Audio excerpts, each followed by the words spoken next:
Hey y'all, welcome back to Nini's Texas Kitchen. Can't talk today. So what we're gonna make today is some apple turnovers with homemade puff pastry. So we're gonna make the filling first. I've got my puff pastry chilling right now.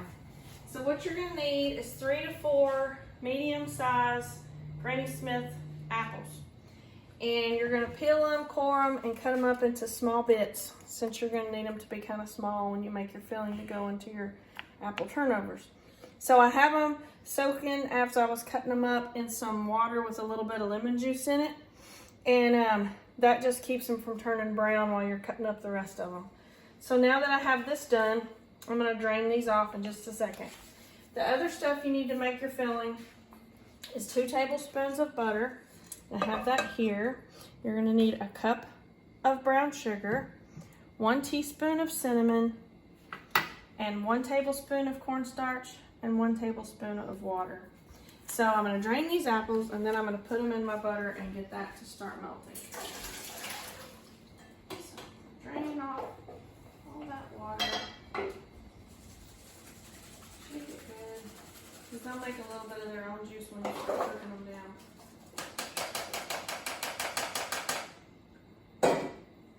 So if you have some stragglers, that's fine, just grab them and get them in the bowl. Alright, now turn on my heat.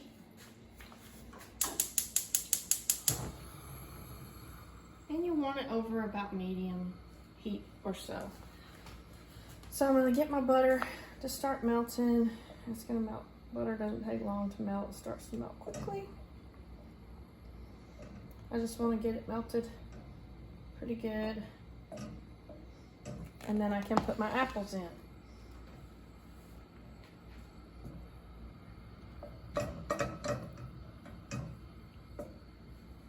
Let's see how fast it's melting. It melts really, really quick. And when it's melted all the way, I'll put them in, I'll stir them up good and cook them like that for about a minute till they kind of start softening, just barely softening down.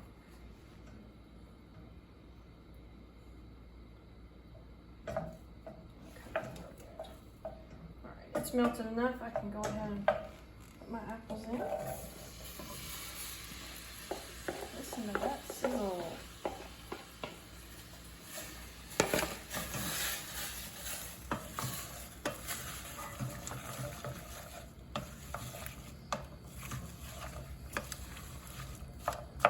So get your butter melted all the way. You're going to kind of cook and stir them like this for a minute or so.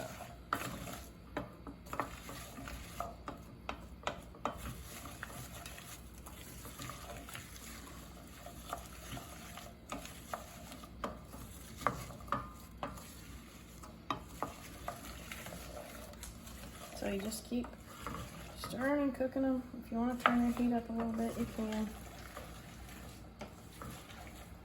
You just don't want to burn them, so don't turn it up too high. Butter will burn. In case you've never burned it before, it doesn't taste good when it burns. So you don't want it to burn.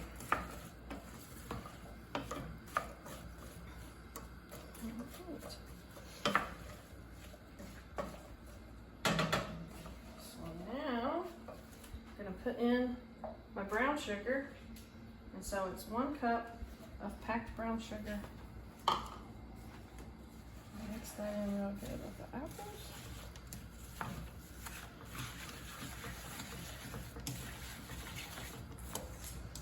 It helps them create their own sort of caramelized sauce that'll thicken up when you put the cornstarch in it.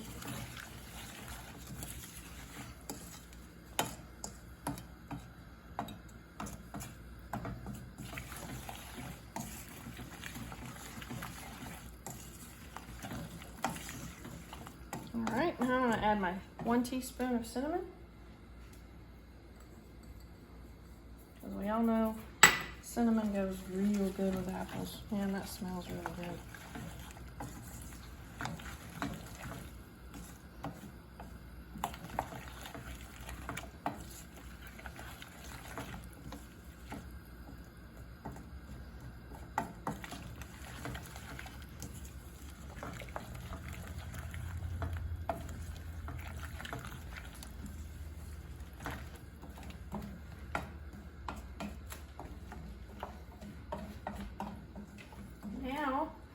can mix your water into your cornstarch. And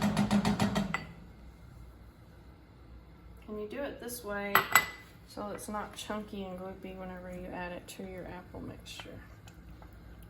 So see how it mixed into like a really thin, watery white paste stuff. And pour that in.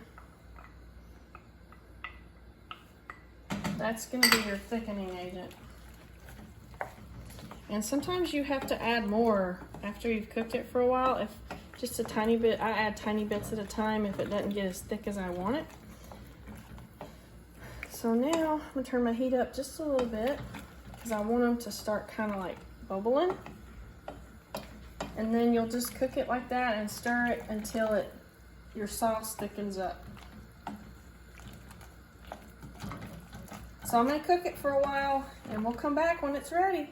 All right, y'all, our apples are done. So this is our apple filling that'll go inside of each one of our little turnovers, okay? So we're just letting this sit on the stove and cool for a minute while we do this part. So this is my puff pastry that I made earlier today, and it's been chilling in the fridge.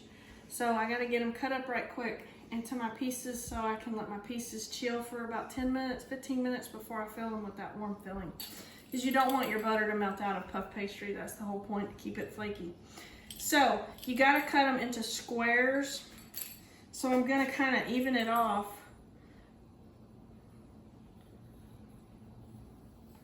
To give me a better chance of having like an actual square.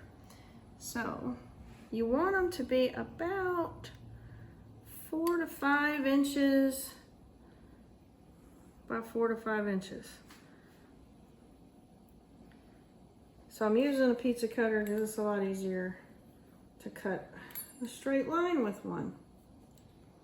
So be probably about right here and about right here. Okay. Then just gently pick up your square, place it on your baking tray like so.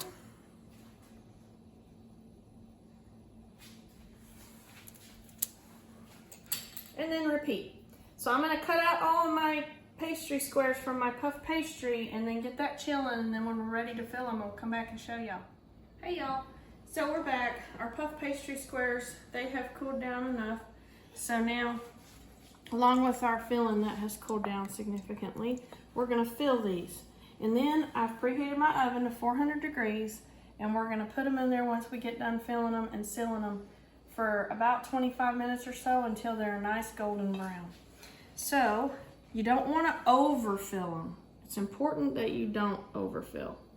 So just take like one little spoon full and put it on each one, like so.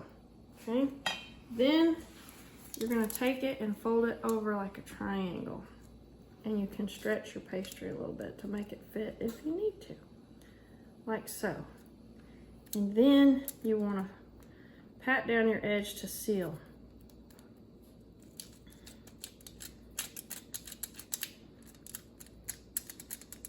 Like that. Same thing again.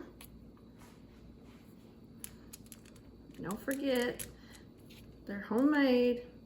You're not trying to be a French pastry chef, or at least I don't pretend to be. I just want to make yummy food and video when I make it so I can show y'all how I make it.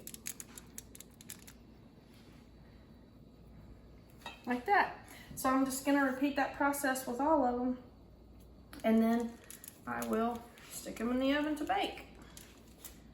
Now you can buy the store-bought puff pastry that's already made, and you just follow the directions on the package, and then you'll roll it out and cut them into the squares. But if you want to be industrious and make your own, then I have that other video that shows you how to make puff pastry from a couple months ago, and you guys can go back and watch that video, and it'll show you how to make your own puff pastry. And then you can tell everybody, look, I made puff pastry. And they'll be like, you're a chef. Even though puff pastry is not hard, it's just time consuming because of all the turns and chills time. But other than that, it's not hard to make. So we're gonna finish these off, get them in the oven, and we'll be back when they're ready. Hey y'all, we just took our apple turnovers out of the oven. They're all done. As you can see, they're nice and flaky with lots of layers. I ended up baking them for about 35 minutes just to make sure they got all the layers got done and they were nice and crisp. So now we're gonna try one and see what we think.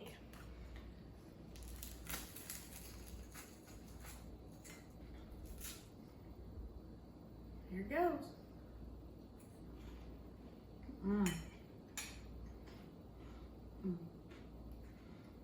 Buttery, delicious layers with a hint of apple in there. So good. It's perfect. If y'all like my video making homemade apple turnovers, please like it, share it to others, and subscribe to my channel. Don't forget to go back and watch my other videos. I appreciate y'all watching every time we put out a video. We'll see y'all next time in Nini's Texas Kitchen.